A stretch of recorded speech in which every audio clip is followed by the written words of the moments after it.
I'm Mark Greenstein of Ivy Bound, and I gave in a different video the benchmark for most students who are deciding whether to submit SAT or ACT scores to colleges. And that benchmark is a score that is above the average of those admitted to the college.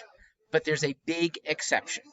It's for students who have above average scores, but don't have above the expected extracurriculars that the colleges want. And they seem to want it more and more. They stand out in something that shows accomplishment for what colleges like. Now, if you're a good student, high GPA, high SAT score, and very little else, then your threshold, I think, needs to be higher.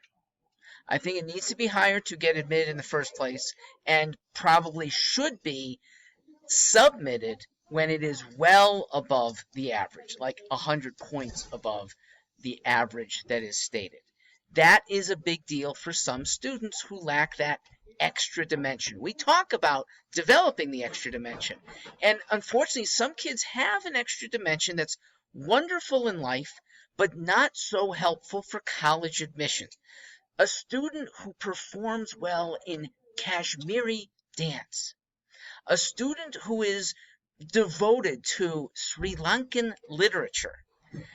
It's a mild extra credential. It ain't much in the eyes of colleges.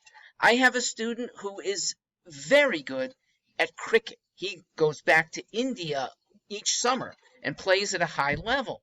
But there are no U.S. colleges with interscholastic cricket teams. The most he's going to be doing is playing some intramural matches. So he's got a minor credential. And to make up for it, he needs a well above average SAT score to hold his own. So please keep that in mind.